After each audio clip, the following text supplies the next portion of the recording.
Ya acabo de activar el botón de la grabación, por lo tanto, todo lo que diga acá quedará para la posteridad, porque también se están subiendo cada una de estas clases a un canal que va a abrir la universidad frente a las clases para que cada uno tenga acceso a las mismas en caso tal de que no pueda acceder. Bueno, ¿qué vamos a hacer el día de hoy en esta hora? Es finalizar ya el tema del Sistema General de Seguridad Social en Salud. Créanme que no hemos visto en detalle el funcionamiento del mismo. Sinceramente, necesita o se requiere de mucho tiempo. Hay que hacer una inversión en cuanto a tiempo para comprender a cabalidad y a fondo la operatividad del sistema de salud. Lo que yo he hecho es darle a ustedes la parte fundamental, la parte esencial de cómo opera el sistema de salud en general, y a partir de ahí entonces ustedes podrán profundizar en la medida de sus intereses. Hasta ahora, ¿qué hemos visto? Hasta ahora hemos visto las características del sistema de salud actual, que se fundamenta en un pluralismo estructurado. Hablamos de los cambios que trajo la Ley 100 de 1993, desde la cobertura, desde la afiliación, desde la salud pública, y empezamos a estudiar los principales ejes, los principales elementos, que es el eje de aseguramiento, el eje de afiliación y cotización, el de reconocimiento de prestaciones y el de inspección, vigilancia y control. Para hacer un recorderis de la clase anterior, o recordar un poco lo que tratamos, de lo que discutimos, debatimos en la clase del viernes antes de entrar a Semana Santa, hablamos un poco de ese acceso al sistema a través de las EPS con el pago de una cotización que es del 12.5% del ingreso del cotizante, que en materia de los trabajadores dependientes, esa cotización se distribuye entre el empleador y el trabajador. El empleador asume el 8.5%, el trabajador el 4%. En materia de los trabajadores independientes, el trabajador independiente tiene que asumir el pago completo del 12.5%, pero lo que varía es que cuando el trabajador independiente no es por cuenta propia, sino que es un contratista, es decir, una persona vinculada por contrato de prestación de servicio, el ingreso sobre el cual cotiza es el ingreso base de cotización es el 40% del valor mensualizado del contrato. Y la averiguación que hice es que con la ley esta de crecimiento económico, entre comillas, crecimiento económico, se benefició sí, a un sector de las personas pensionadas, porque a partir de ahí, si mal no estoy, las personas que vengan un salario mínimo se benefician pagando el 8%, en salud los que ganen 2 salarios mínimos se benefician pagando el 10% del ingreso base de cotización, y ya los que vengan más de 2 salarios mínimos legales mensuales vigentes si le corresponde como pensionado, estamos hablando de los pensionados, el 12% de ese ingreso que vendría siendo la pensión. Y a partir de ahí entonces, cuando empieza el aseguramiento, la protección del individuo, de la cotización, del afiliado cotizante, ese afiliado cotizante ingresa, recuerden ustedes, con su núcleo familiar, y tienen derecho a que se les reconozcan unas prestaciones. Dentro de esas prestaciones están las asistenciales, lo que antes se denominaba el plan obligatorio de salud, posteriormente ya va a pasar a llamarse el plan de beneficios, y actualmente se denominan servicios de salud y tecnologías de salud financiadas con recursos de la unidad de pago por capitación. Y la razón por la cual se llama así es por dos razones. Primero, que creo que se me olvidó decirles la clase anterior, es porque a partir de la ley estatutaria 1751 del 2015, lo que señala la ley estatutaria es que las personas tienen acceso a los servicios de salud salvo unas exclusiones que tienen que ver que el sistema no puede financiar prestaciones o servicios estéticos que tengan fines cosméticos, aquellos que están en una fase experimental, aquellos que no tengan la suficiencia certeza y evidencia científica en cuanto a su afectividad, aquellos que no tienen fines de salud, sino eminentemente educativos, quedan excluidos, pero se supone que debería entonces el resto de servicios que no estén dentro de esas exclusiones cubrirlo el sistema. De todas formas, hoy con esos servicios excluidos como tal, o que en algún momento no son cubiertos por las entidades promotoras de salud, antes era por vía de tutela que lo reconocían, todavía sigue siendo así. Sin embargo, hoy se activa el MIPRE, que es una plataforma que manejan los médicos para ordenar servicios o tratamientos que estén por fuera del plan de beneficios, ahora que se llama Servicios de Tecnologías de Salud. Y hoy ya el recobro por esos servicios se acabó. Lo que está haciendo el Estado es girar una suma de dinero a las entidades promotoras de salud para que con ese dinero puedan cubrir aquellos servicios que de alguna u otra manera antes era el denominado NOPOS. Antonio Arevalo.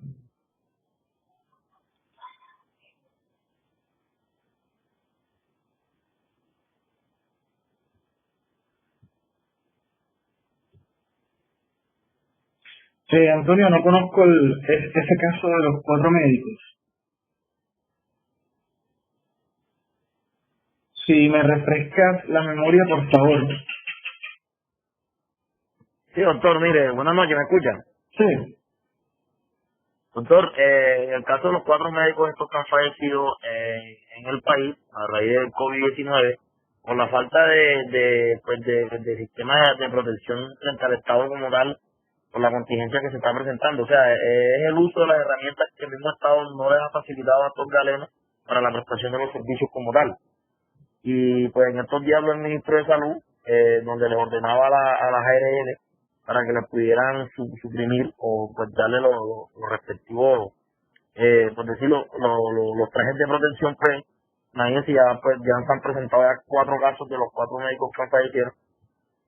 Mi pregunta más que todo es, o sea, el Estado como tal, ¿qué tipo de responsabilidad maneja acá? Si va a suceder una responsabilidad médica, ¿y a cuánto equivaldría la indemnización que posteriormente tendrían que darle pues el Estado como tal a la familia de estos médicos? Ok. Bueno, en ese caso es bastante interesante lo que estás planteando. Antes del decreto 488 y 500 de 2020, que es el que ordena a la ARL asumir de la cotización el suministro de los elementos de protección personal a los trabajadores del sector salud. Antes de ese decreto, quienes tienen que cubrir con los elementos de protección es directamente el empleador, salvo ese decreto que se las atribuye a las ARL. Antes de ese decreto, lógicamente que si tú me preguntas a mí si puede haber una responsabilidad, claro que puede haber una responsabilidad, porque el empleador está en primera instancia en la obligación de suministrar los elementos de seguridad bajo el sistema de gestión de seguridad y salud en el trabajo. En la medida en que él no proporciona esos elementos y la persona queda expuesta a esos riesgos sin esos elementos de protección y se concreta un riesgo como puede ser una enfermedad de tipo laboral o un accidente de trabajo, lógicamente que el trabajador puede demandar al empleador por una negligencia de ese mismo empleador. Ahora hoy en día ese decreto le ha trasladado en parte la carga a las ARL y en caso tal de que las ARL no le suministren oportunamente a esos trabajadores los elementos de protección, también actuarán en contra de ellas demandándolo por los perjuicios. Entonces sí podría caber, pero habría que analizar cada caso como un caso. ¿Listo? Sí, me hice entender.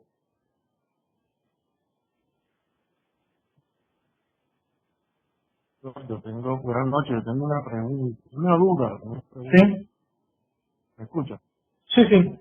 Y bueno, primero, usted nos hablaba del POT, del plan de beneficios, y ahora se llama Servicios Tecnologías de Salud. ¿Por qué se asocia con la palabra tecnología?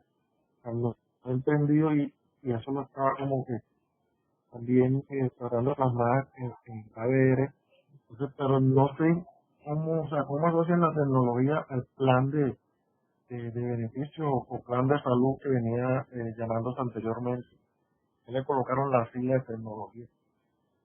¿Y tú no has buscado lo que se define como tecnología de salud?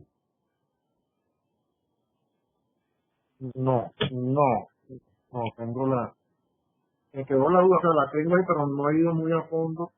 Y de pronto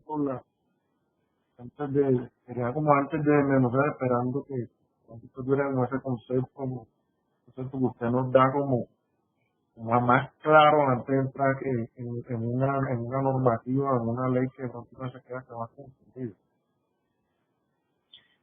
Eh,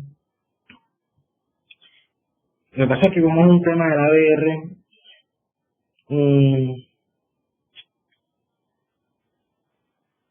no sé si hablar ahora mismo de ese tema. Sin embargo, para un abreboca frente a eso, en última instancia, créeme que el servicio o los servicios de salud no solamente se pueden concretar en todo lo que tiene que ver con el acto médico aisladamente hablando. ¿En qué sentido? En el sentido de que el servicio de salud que se proporciona a través del acto médico por el profesional de la medicina requiere de apoyos, de recursos, ¿cierto? De implementos adecuados para llevar ese acto médico. Entonces, cuando se presta o cuando se realiza un procedimiento, una intervención, no solamente está a la mano del médico, sino es que el médico también se vale de muchos insumos, de muchos recursos que necesitan necesariamente utilizarlos para llevar a cabo el acto médico en cuanto a su finalidad, que es la curación, desviar el curso de la enfermedad, etcétera. Ok, yo entiendo, bueno, sobre eso yo entiendo, por lo menos yo trabajé en una casa de desarrollo de software donde hacían software hospitalario, un ejemplo, hacían, por ejemplo, módulo de triaje. Entonces, ese módulo de triaje le asignaba al médico, y habían 3 médicos de turno, le asignaba, él le traía la historia clínica del paciente, o sea, de pronto esa herramienta tecnológica en que se está apoyando el médico de turno o el médico tratante para el triaje y después pasa el paciente a otra instancia, se le puede llamar así. Eso va vinculado con...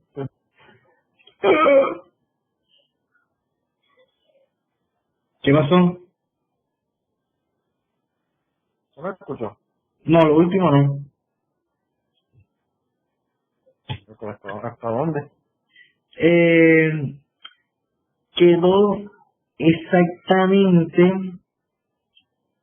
en la parte del triaje. Ok. Entonces, esa herramienta de desarrollo, esa herramienta tecnológica en el cual el doctor o el médico o la EPS de pronto se apoya para hacer el triaje respecto del ingreso al paciente, que a su vez trae la historia clínica, que a su vez muestra el recorrido que él hace dentro de la misma clínica, donde pasa el triaje, después pasa a la consulta directa con el médico. Esa herramienta tecnológica que es implementada bajo un sistema de desarrollo de software, en eso es que infiere la palabra tecnología para el plan de salud. No necesariamente, no se puede ver, a mi juicio, de manera tan estricta. No se puede ver tan estricta. Lo que pasa es que tecnología en salud engloba, en última, todo procedimiento, toda intervención, toda actividad, incluso los mismos medicamentos que se busca o que se implementan o que se utilizan para prevenir, diagnosticar, tratar, paliar, rehabilitar al paciente, pero que también incluye, vuelvo y repito, los medicamentos, los equipos que utiliza el médico para realizar ese acto médico, los dispositivos y los demás recursos que él requiere para realizar el acto médico en su conjunto. Entonces a mi juicio no podemos circunscribirlo solamente a un software únicamente, no podemos circunscribirlo únicamente a un desarrollo de carácter tecnológico en donde está de por medio un software o un equipo. Es decir, si bien una tecnología de salud puede ser un software, puede ser un equipo, puede ser un dispositivo o los recursos de los cuales se vale el médico para realizar el acto médico, también esa tecnología en salud engloba el acto como tal. No sé si me ha hecho entender.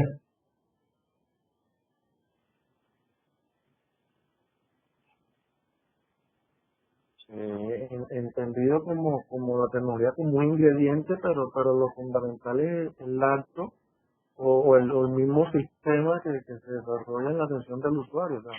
Sí, exactamente. Engloba la atención del usuario. Engloba la atención del usuario, porque es que a la final la tecnología aislada, es decir, tú tomas un software aisladamente y el software no te va a ser útil. ¿Sí me explico? Tú tomas un recurso o un equipo cualquiera y si lo miras aisladamente, de nada serviría. Por lo tanto, ese equipo, ese insumo, ese recurso, ese software, debe analizarse dentro del contexto de la atención en salud, y la manera en que se analiza dentro del contexto de la atención en salud es el personal que realiza o que se vale de ellos para realizar una intervención, realizar un procedimiento, y fíjate que eso también engloba lo que conocemos como servicios de salud. Entonces yo creería que son dos términos que van íntimamente relacionados. Si tú hablas de servicio de salud, yo digo, bueno, el servicio de salud es toda conducta encaminada a lograr la finalidad del sistema de salud en cuanto a la asistencia. Entonces ahí englobamos intervenciones, actividades, procedimientos, suministro de medicamentos, entre muchas otras. Pero cuando tú le agregas lo de tecnología en salud, no lo puedes mirar aislado al servicio de salud, porque es que esas intervenciones, esos procedimientos, esas actividades, esos medicamentos de los cuales se vale el médico o que aplica el médico, requieren necesariamente entonces de esos insumos, de esos equipos, de esas tecnologías. ¿Listo? Es más, vamos a salir de la duda enseguida. Hay un instituto que se llama Instituto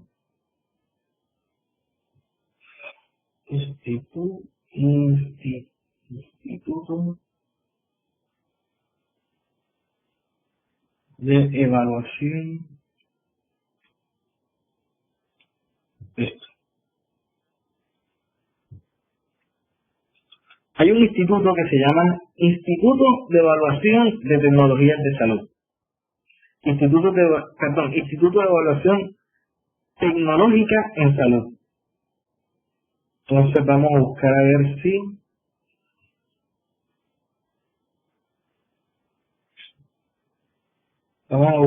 allí aparece una definición. O sea, la duda recae, doctor, y más que todo, bueno, es como estamos en lo del ABR y también se nos entra una serie de dudas ahí. Ya con esto, entonces, digo que nosotros estamos promoviendo también la tecnología para el servicio de la salud, pero que no vaya de pronto a enmarcarse en que estamos trabajando como si fuéramos, por decir, ingenieros de sistema, no. Desde el punto de vista, desde nuestra carrera también, estamos encontrando, y desde la materia misma de seguridad social, encontrando ese apoyo en la tecnología para lograr el entendido el resultado del ABR. Ok, sí, está bien. Sí, lo pueden utilizar el término en el sentido que tú me dices, porque es que está bien. Es decir, un software, sí, un software desde el punto de vista administrativo es necesario para todo el proceso de atención también. Si tú me hablas a mí de la intervención quirúrgica y de los insumos que se necesitan, podemos estar hablando de tecnología de salud, o de la máquina que utiliza el anestesiólogo, o la máquina que utiliza en algún momento el cirujano para hacer una cirugía laparoscópica, o el que utiliza el neurocirujano para atender a su paciente. Lógicamente eso también sería una tecnología de salud. Entonces una tecnología de salud va desde la intervención que realiza el médico hasta los equipos e insumos de los que se vale este médico, el profesional de la salud, para llevar a cabo la atención en salud. ¿Listo? A mi parecer. Listo. Bueno, continuando con la temática,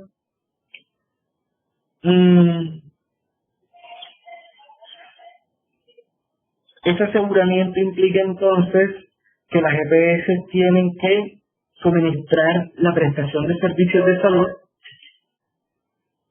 Para ello lo puede hacer directamente o vinculándose o contratando con una IPS. Esas IPS tienen que manejar un sistema de calidad y todos están vigilados por la Superintendencia Nacional de Salud. ¿Listo? Entonces la Superintendencia Nacional de Salud se va a encargar, en caso tal de que observe irregularidades dentro del aseguramiento y prestación de servicios, imponer las respectivas sanciones. Creo que quedamos hasta ahí en la clase anterior. ¿Qué es lo que queda? Recuerden que la manera en que se financia el régimen contributivo es a través de la cotización y a través de las cuotas moderadoras y de los copagos. Recuerden que los copagos es la parte de la atención que le corresponde sufragar y que únicamente se cobra al beneficiario, no al cotizante. El beneficiario es los miembros de ese núcleo familiar que ingresan junto con el cotizante al sistema de salud. Y tiene que ver con muchas actividades hospitalarias. Y el tema de las cuotas moderadoras es con el propósito de que las personas no abusan de los servicios. Se aplica mucho el tema de los servicios ambulatorios. Ahora bien,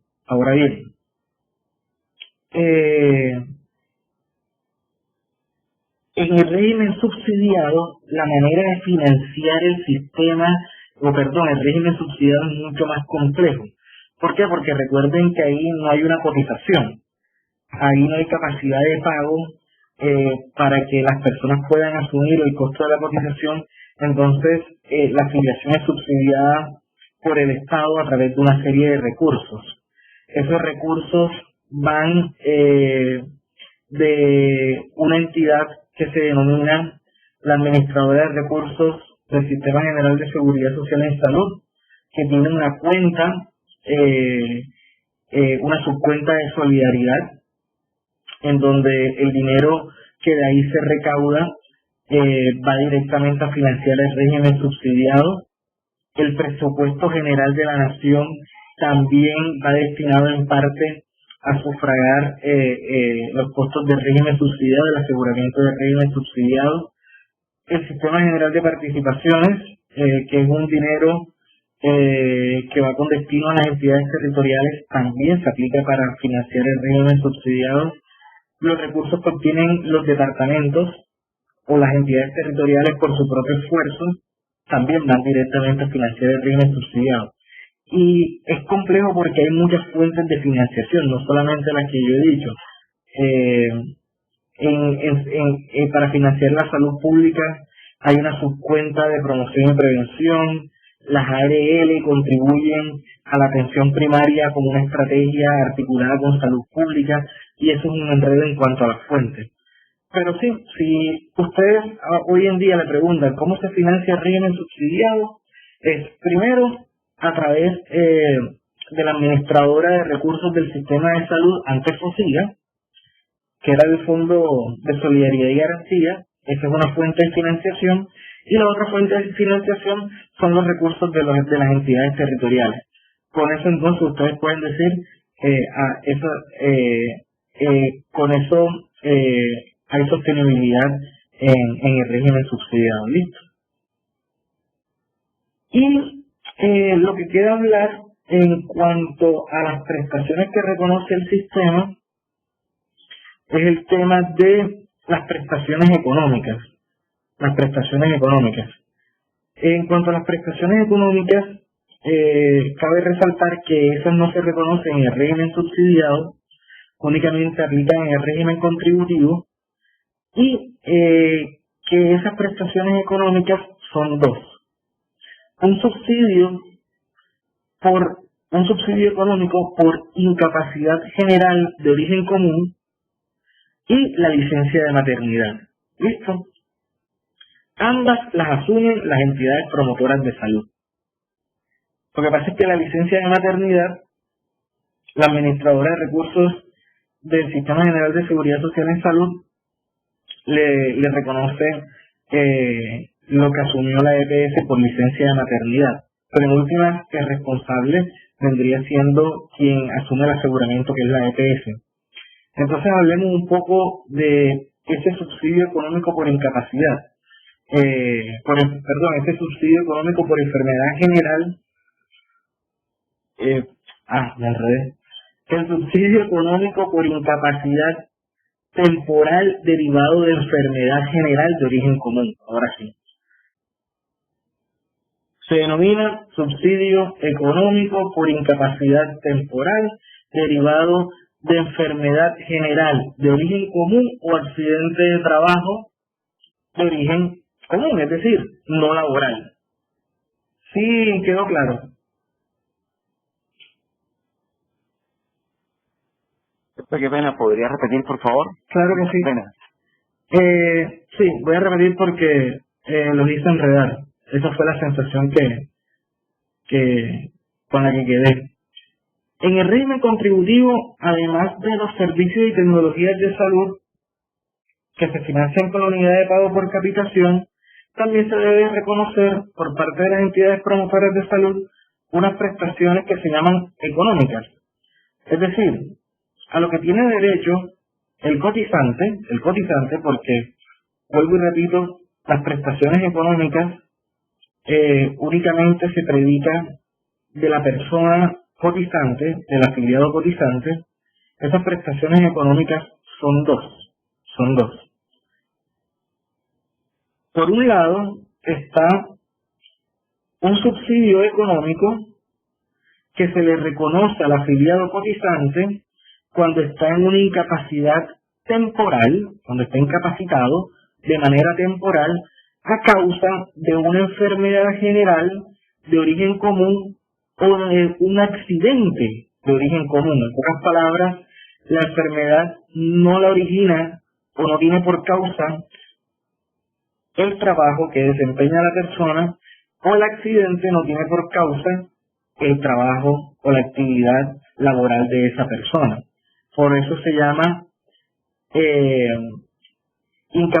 subsidio económico por incapacidad temporal a causa de una enfermedad general de origen común, porque no es laboral, o por un accidente común que es de origen no laboral. ¿Listo? No laboral.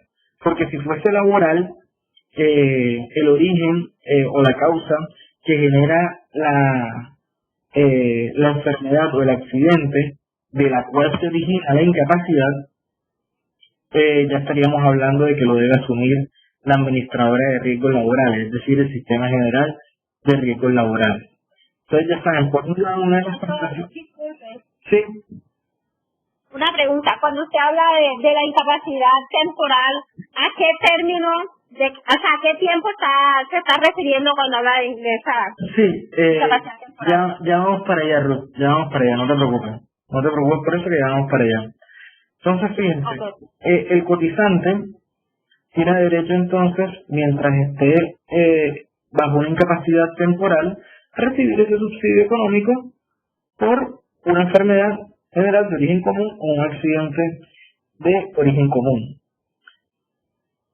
Y por otro lado, la misma entidad promotora de salud, por las funciones de aseguramiento, reconocen lo que se conoce como la licencia de maternidad, que es un subsidio que se le reconoce a la madre, ya sea previo al parto o después del parto, y que con base a la ley son 18 semanas en donde va a recibir un pago que corresponde al 100% del ingreso que recibía al momento de empezar a gozar de ese beneficio.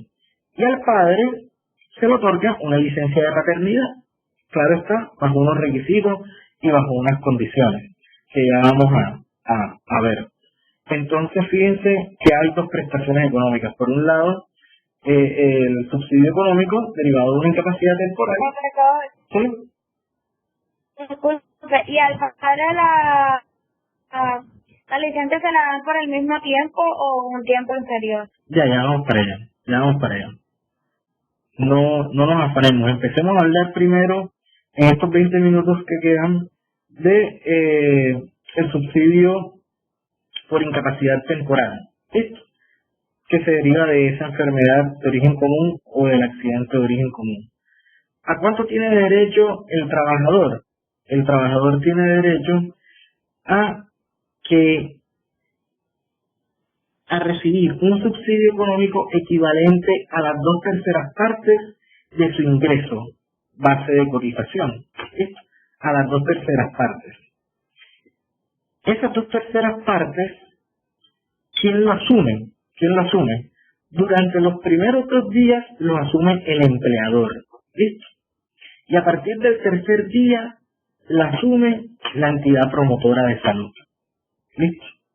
Entonces, cuando una persona tiene una incapacidad temporal derivada de una enfermedad de origen común o un accidente de origen común, el sistema le va a reconocer un subsidio equivalente a las 2/3 partes de su ingreso base de cotización.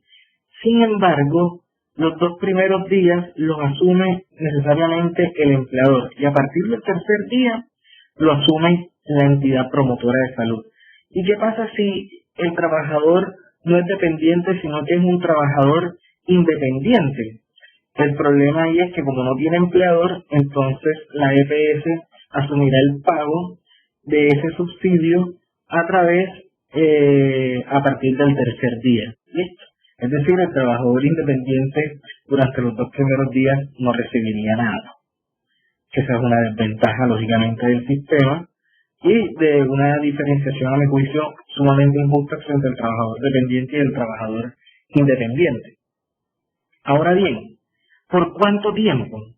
Entonces, ya a partir del tercer día la EPS asume el pago de ese subsidio que corresponde a las 2/3 partes del ingreso base de cotización. Entonces, si yo me estoy ganando los 3 millones de pesos, sáquenle las 2/3 partes a esos 3 millones de pesos, que es el ingreso sobre el cual yo cotizo, y que por lo tanto entonces me vendrían dando ¿cuánto? Los 2 millones de pesos, ¿cierto? Si mal no estoy. Que vendría siendo el 66% del ingreso base de cotización. Hasta ahí vamos bien.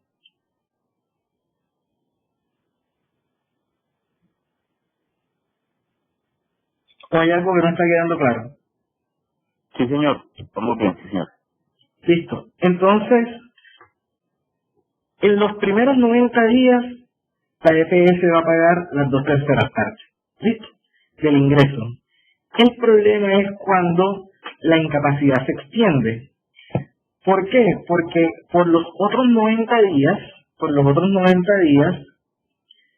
ya no va a ser las 2/3 partes, sino el 50% de ese ingreso base de cotización.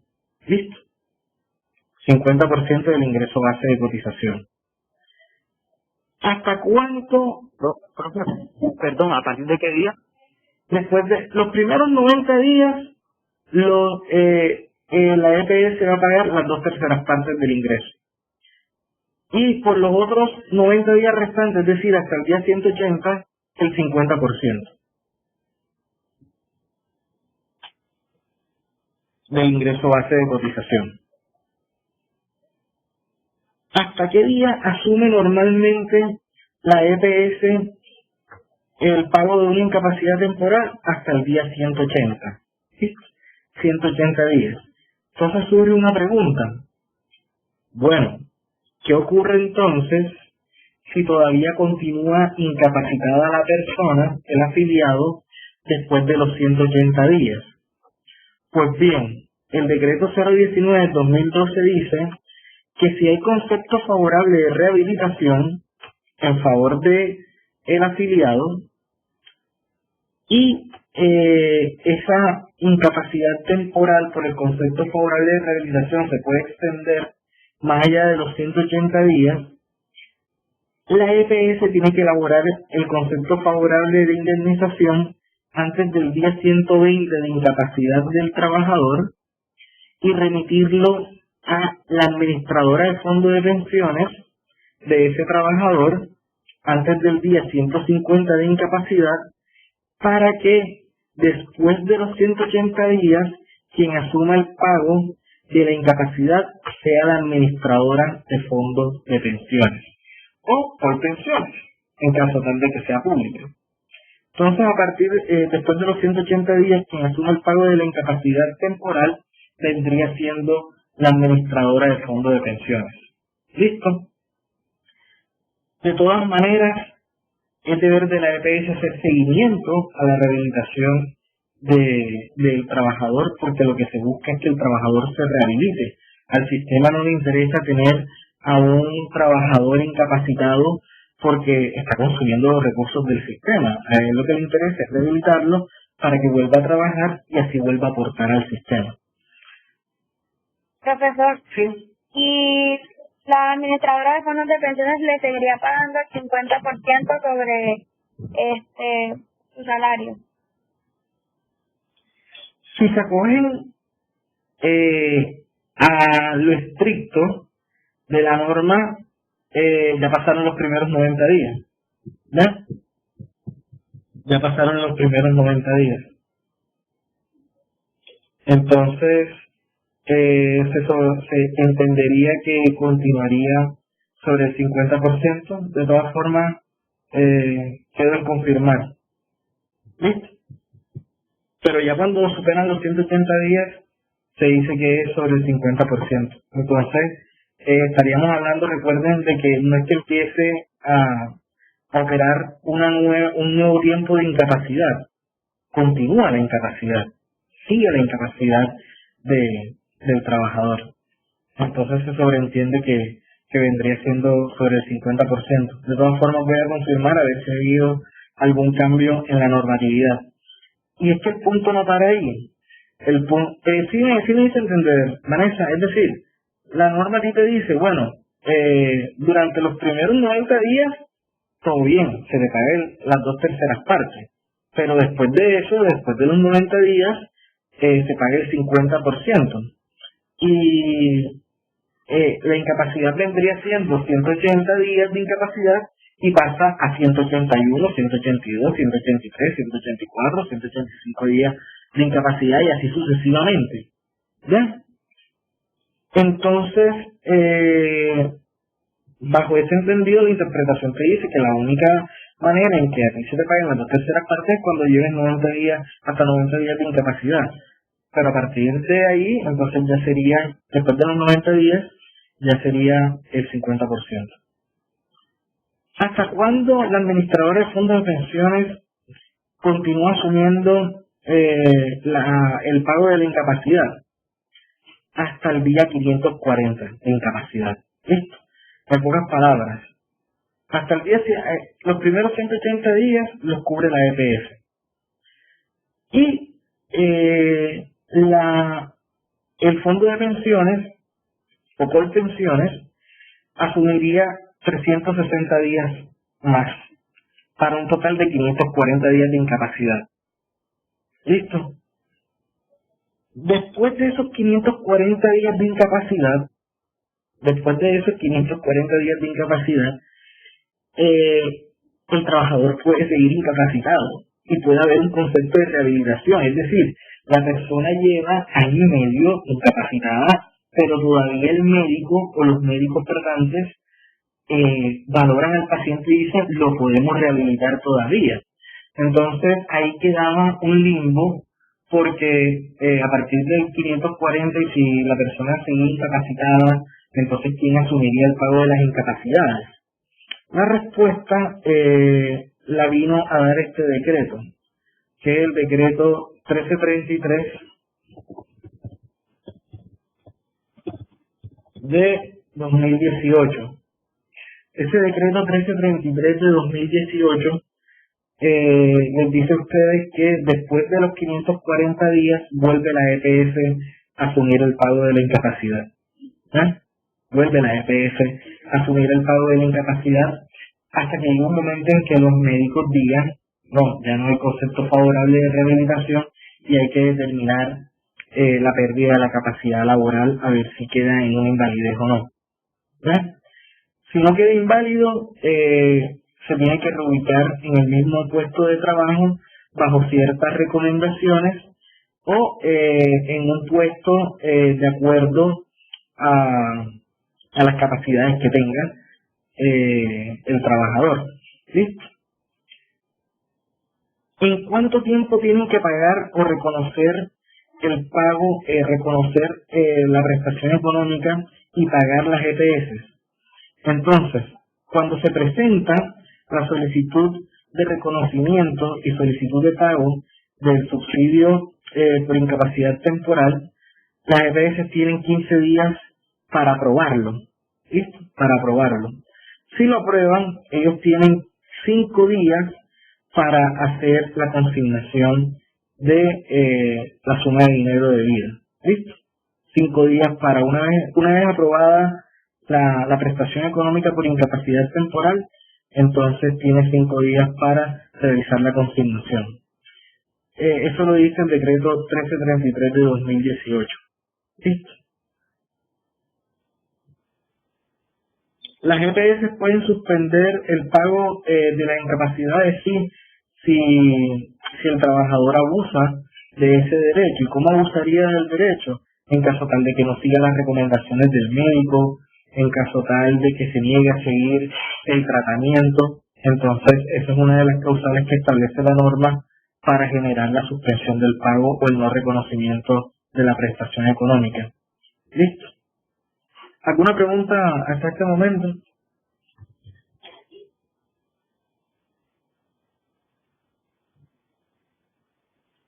No, señor.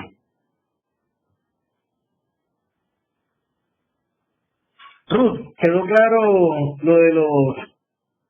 lo del tiempo de la incapacidad? Sí, claro, doctor. Ya lo entendí todo. Gracias. Listo.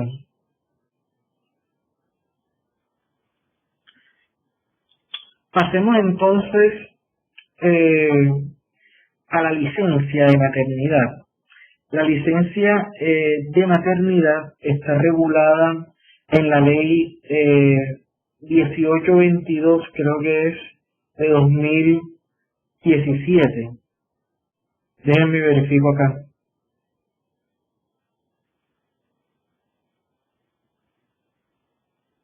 Sí, es la ley 1822 de 2017. No, mentira. No, sí, está bien. Esa ley 1822 del 2017 dice que la madre cotizante tiene derecho a que se le reconozca una licencia de maternidad. Entonces, la licencia de maternidad es un descanso, en parte, que se extiende por 18 semanas. ¿Listo? 18 semanas. 18 semanas a partir del parto, ¿ya? Pero puede comenzarse a disfrutar antes del parto. Es decir, hasta 2 semanas previas al parto se puede iniciar el goce de la licencia de maternidad, el descanso como tal. ¿Hasta dónde se extiende el descanso? Vuelvo y repito, 18 semanas. 18 semanas que las puede gozar a partir del parto, o 2 o 1 semana antes del parto, y las restantes, que vendrían siendo las 16 o las 17 semanas con posterioridad al parto, gozar de ese descanso. Ese descanso tiene una doble connotación. Primero, para que la madre se recupere del parto y que tenga el tiempo suficiente para proteger al niño, ¿ya? En esos días críticos de vida del niño, en donde hay que tener mucho cuidado. Y en esas 18 semanas de descanso, ese descanso es un descanso que tiene que ser remunerado, y por lo tanto ahí es donde viene esa licencia de maternidad, en donde se le reconoce a la trabajadora un pago correspondiente al 100% del ingreso base de cotización que tenía al momento de empezar a gozar de ese beneficio, de esa prestación, de esa licencia. Y en caso de ser una trabajadora con ingresos variables, se toma el promedio de los ingresos del último año o de los meses si trabajó o ha trabajado menos del año. Entonces se saca el promedio y a partir de ahí ese será el pago de su licencia de maternidad. El requisito más claro para el goce de la licencia de maternidad es que la trabajadora haya cotizado durante todo el tiempo de gestación. En caso tal de que no haya cotizado durante todo el tiempo de gestación, se le reconoce proporcional el pago de la licencia. ¿Listo? ¿Hasta ahí vamos bien? Y esas reglas de la proporción están ya fijadas por norma. Ya están fijadas por norma. Entonces, la próxima clase se las traigo porque la norma no la tengo acá a la mano. Pero sí, vamos a seguir. Yo no me puedo quedar con eso.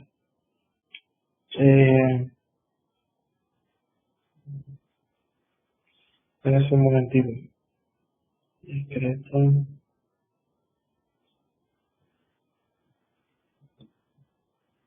Toma de amor.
Espérense ahí que se trabó.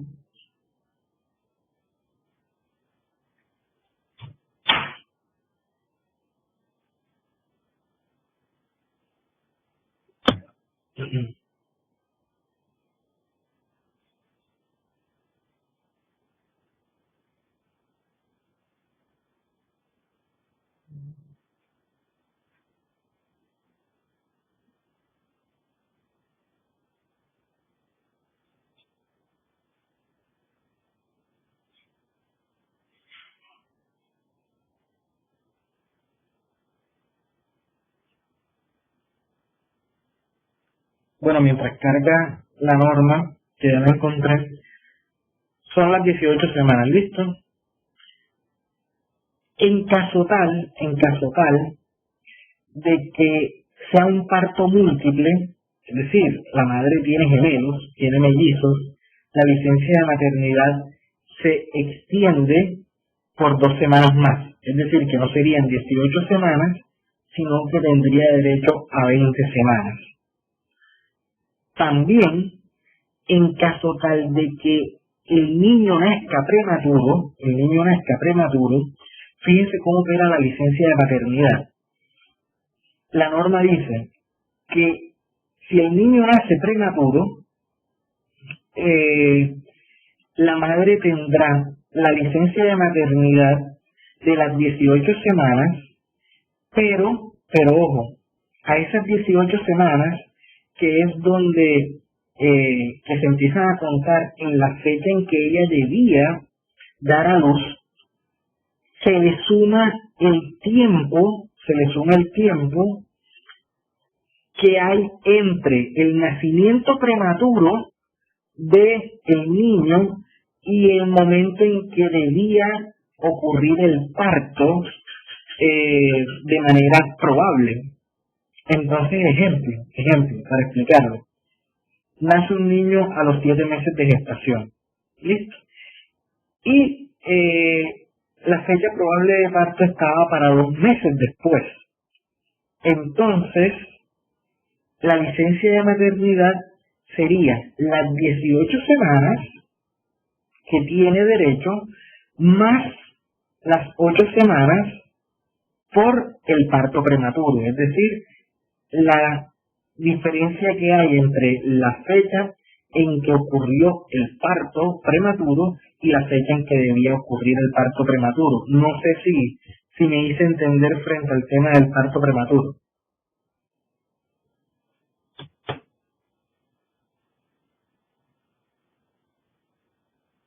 ¿Sí me hice entender? Sí, señor.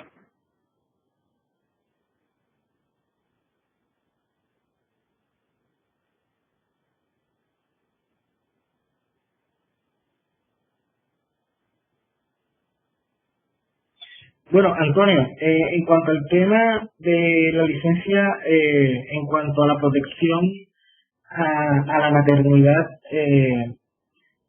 es prohibido el despido de una mujer en estado de embarazo. Entonces, si el empleador contrata a una mujer en estado de embarazo, no la puede despedir bajo el supuesto o por la causa de que esté en estado de embarazo, ¿ya? Porque ahí aplica ese fuero de protección y todo despido se presumirá que tiene por causa el estado de embarazo de la mujer. Y para poderla despedir tendría que pedir autorización al Ministerio del Trabajo para eso. De lo contrario estaría violando garantías de carácter constitucional, independientemente. Y quien termina pagando como tal, o sea, quien termina asumiendo el costo del pago de la licencia, en últimas no es el empleador, es la EPS la que la tiene que asumir, porque para eso la filia o está afiliada al Sistema General de Seguridad Social en Salud, para que ese riesgo lo asuma el sistema a través del aseguramiento. ¿Listo? Sí quedó claro lo del parto prematuro, ¿seguro? Sí, doctor, lo del parto prematuro quedó claro. Andrés le está preguntando algo que quiere que le responda, pero a él no le sirve el micrófono. Sí, eso es lo que me estaba preguntando en cuanto a Andrés. Y dice, en caso de ser despedida de la empresa en que labora, pero ninguna de las partes sabe que está en periodo de gestación. ¿Qué sucede con la trabajadora si está certificada que está embarazada antes de ser despedida?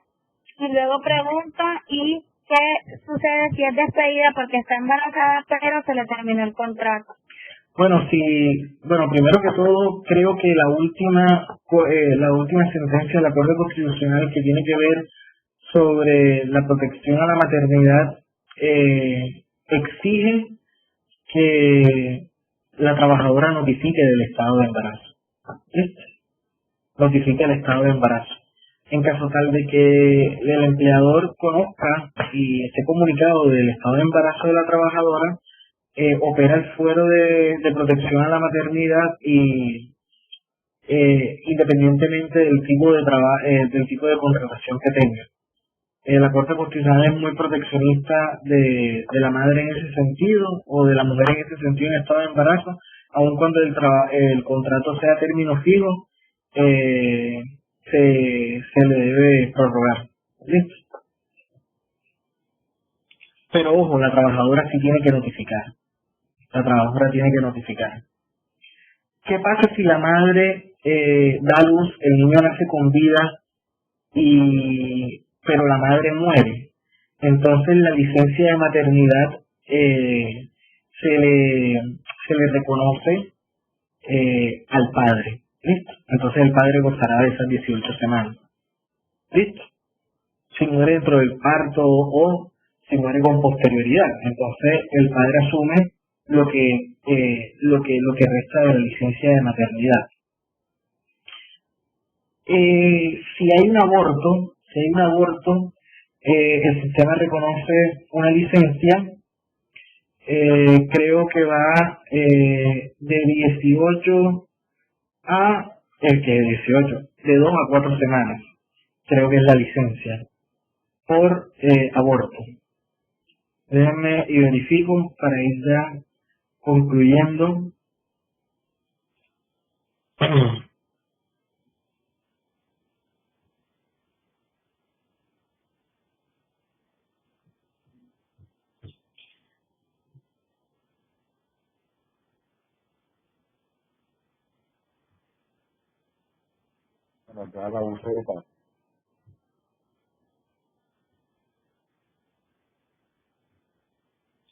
Seleccionamos por parte acá.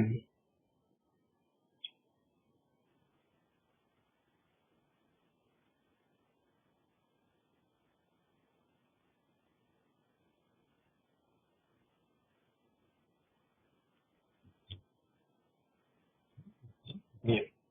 ¿Sí está claro esto? Ok.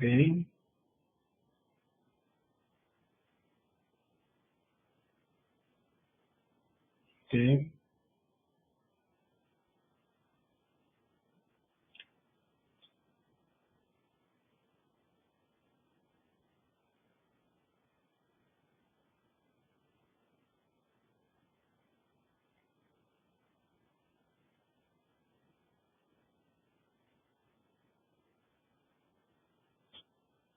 Pero si busco acá lo de la muerte.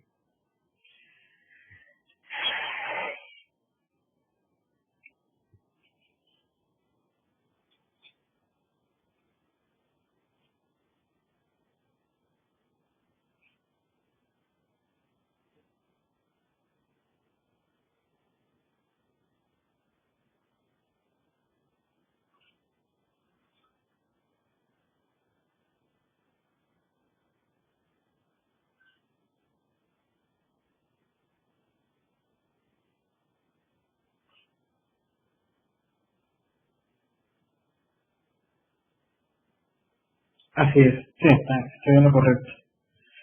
Miren, voy a buscar ahora la del aborto, pero quiero mostrarles a ustedes. No puede ser.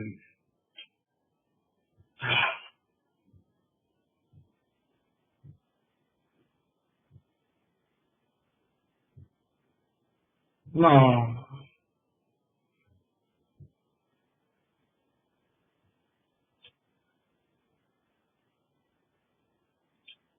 Voy a buscarle lo de lo proporcional.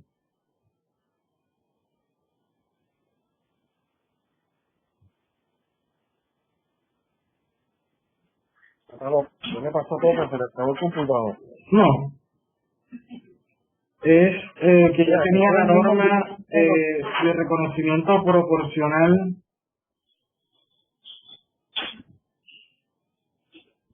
¿Se acuerdan que estábamos como el segundo semestre ese que Sí. como todo viejito? Todavía lo tengo. Miren, es el artículo 2.1.13.1 del decreto 780 de 2016. Dice, para el reconocimiento y pago de la prestación de la licencia de maternidad, conforme a las disposiciones laborales vigentes, se requerirá que la afiliada cotizante hubiera efectuado aportes durante los meses que corresponden al periodo de gestación. Cuanto por inicio de vinculación laboral en el caso de las trabajadoras dependientes, en el caso de los trabajadores independientes hubiera cotizado por un periodo inferior al de gestación, se reconocerá y pagará proporcionalmente como valor de la licencia de maternidad un monto equivalente al número de días cotizados frente al periodo real de gestación.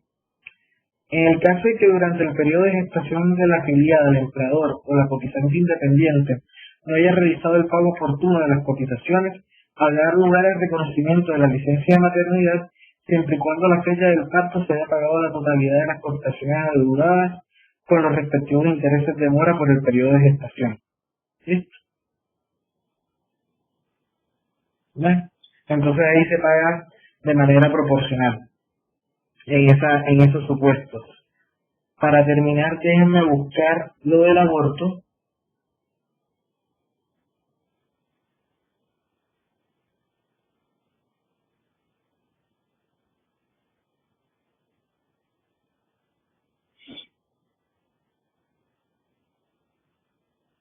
De 2 a 4 semanas por aborto.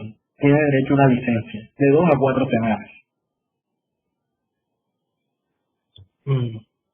De 2 a 4 semanas, ¿listo? En caso de aborto. La licencia de paternidad se le reconoce al padre por 8 días hábiles del padre que sea cotizante. Para eso tiene que llegar a la EPS dentro de los 30 días siguientes al nacimiento del registro civil de nacimiento del niño. Y es 8 días hábiles, ¿listo? Son 8 días hábiles. Y voy a buscarle a ustedes para ya concluir el tema de notificación.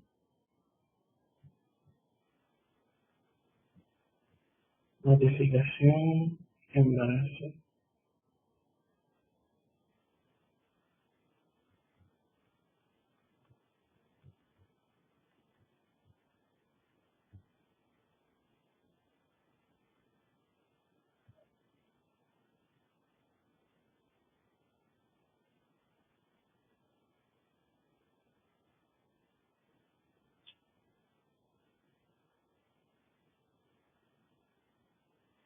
A ver, vamos a buscar acá.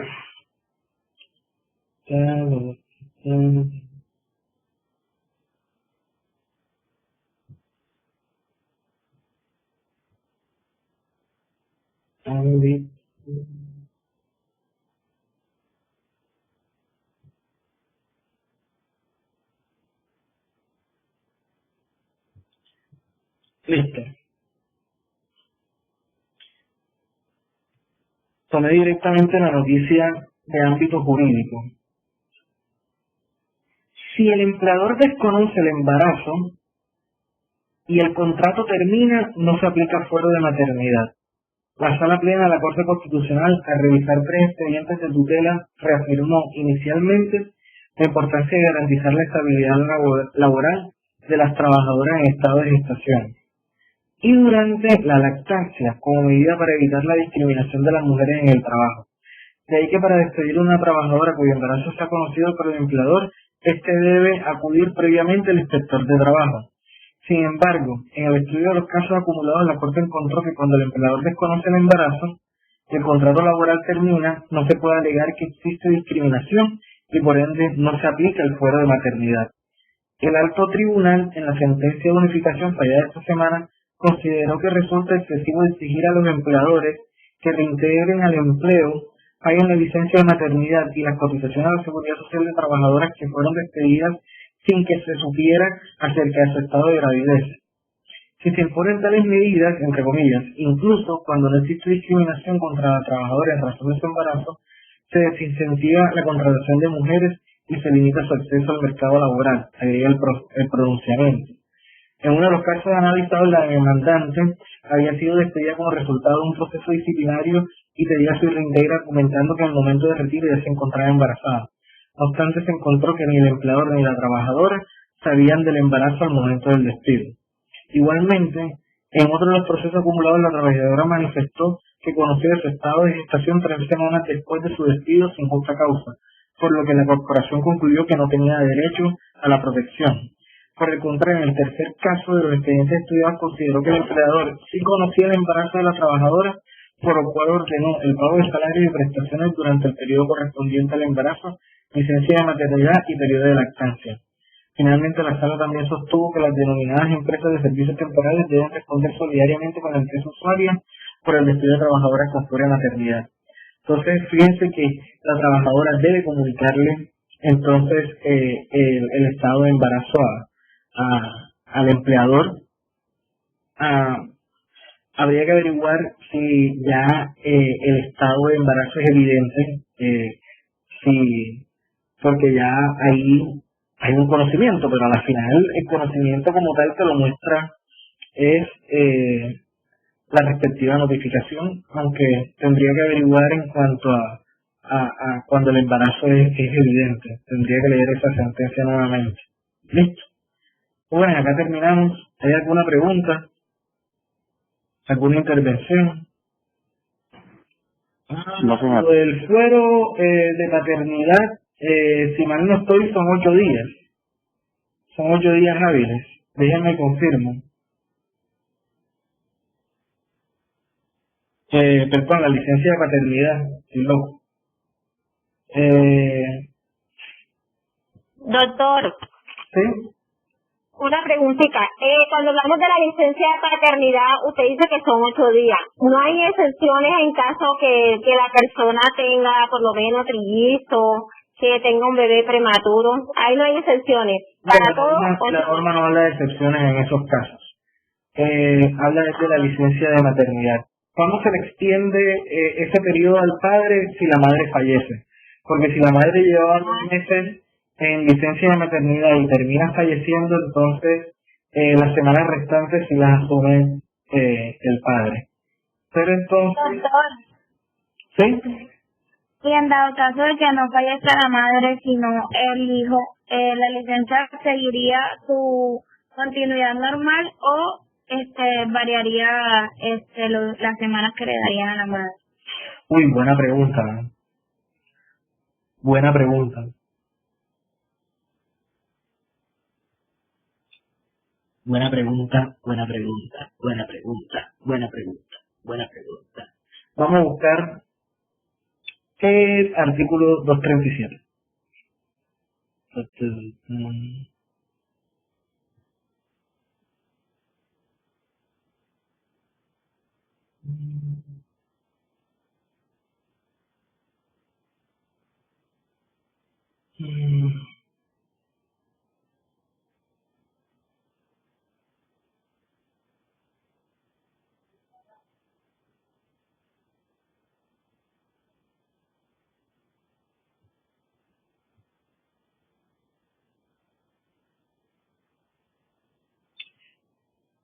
A ver,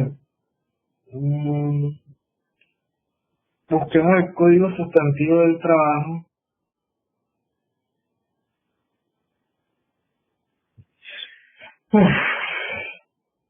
En el artículo 236 o 237.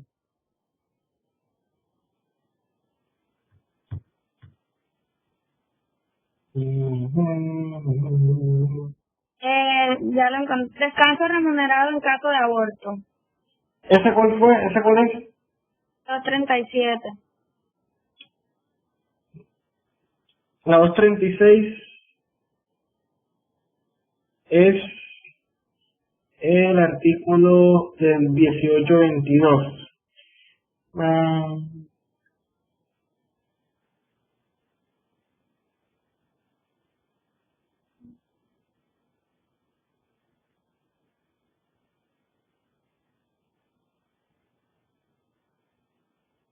El 236, licencia en la época de parto e incentivos para la adecuada atención y cuidado del recién nacido. ¿Sabe? Yo diría, les dejo esta posición para averiguar, pero les voy a dar mi posición. Yo les dije en un principio que la razón de ser de la licencia es que la madre se recupere de ese parto, de toda la gestación más el parto que sobreviene, y también es cuidar al niño lógicamente. Fíjate que tiene esas dos connotaciones, tiene esa doble naturaleza. Y lo que te exigen a ti es que el niño nazca con vida, ¿cierto? En ningún momento te hablan de parto viable, con producto viable, en ningún momento te lo dicen. Entonces, si el legislador no especifica eso, significa que producido el parto y nacido con vida el niño, operaría la licencia de maternidad, independientemente de que el niño fallezca al tiempo, ¿ya? Antes de que se terminen las 18 semanas, o que haya muerto a las 2 semanas o a las 3 semanas. Porque si hubo un parto, si hubo un producto, el producto nació con vida de ese parto, y por lo tanto operaría la licencia de maternidad completa. Y la naturaleza quedaría entonces, si bien ya no tiene a nadie quien cuidar, sí se tiene que recuperar. Y no estaríamos hablando de aborto, entonces tampoco aplicaría la licencia por aborto. Entonces aplicaría la licencia completa. De todas formas, yo averiguo esto. Doctor, y acá también hacen mención en el inciso 4 del artículo 236 que el código dice: todas las provisiones y garantías establecidas en la presente ley para la madre biológica se hacen extensivas en los mismos términos y en cuanto fuera procedente a la madre adoptante. Ajá. Muy bien. Sí, entonces se asimila la fecha del parto, la entrega del niño en adopción, o sea, cuando le dan el niño en adopción, se asimila al parto. Entonces, a partir de ahí, la madre adoptante empieza a gozar de la licencia de maternidad. Así es. Así es. Y también... O sea, no importa que el niño no sea recién nacido, o esto aplica solamente cuando estamos hablando de una adopción de un recién nacido. No necesariamente de recién nacido, a mi juicio, de la adopción. Porque no toda la adopción aplica a recién nacidos, y ahí no te están hablando de la adopción del recién nacido. Vamos a... ¿En qué parte está? ¿En qué inciso? Inciso 4. Todas las provisiones y garantías establecidas en la presente ley hacen extensión a los mismos términos en cuanto fuera procedente a la madre adoptante. Listo, estamos hablando de la madre adoptante, y por lo tanto la calidad de madre adoptante independiente de la calidad del hijo, o de la edad del hijo más bien. Asimilando la fecha del parto a la entrega oficial del menor que se ha adoptado.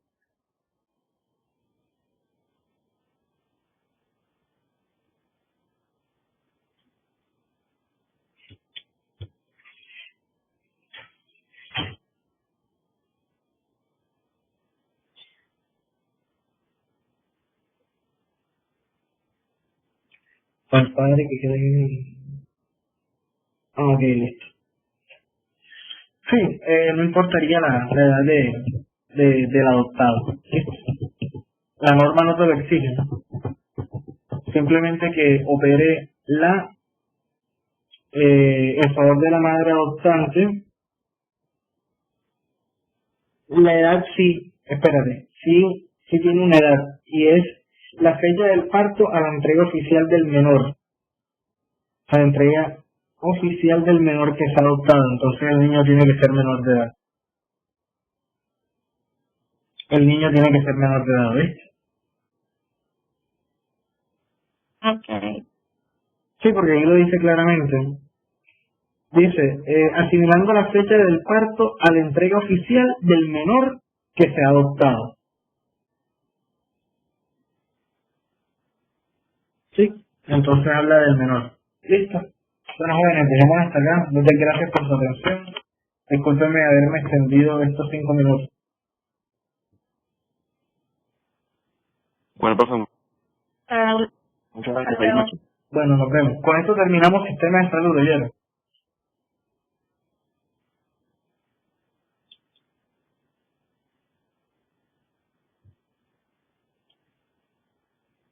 Buenas noches, profe. Buenas noches.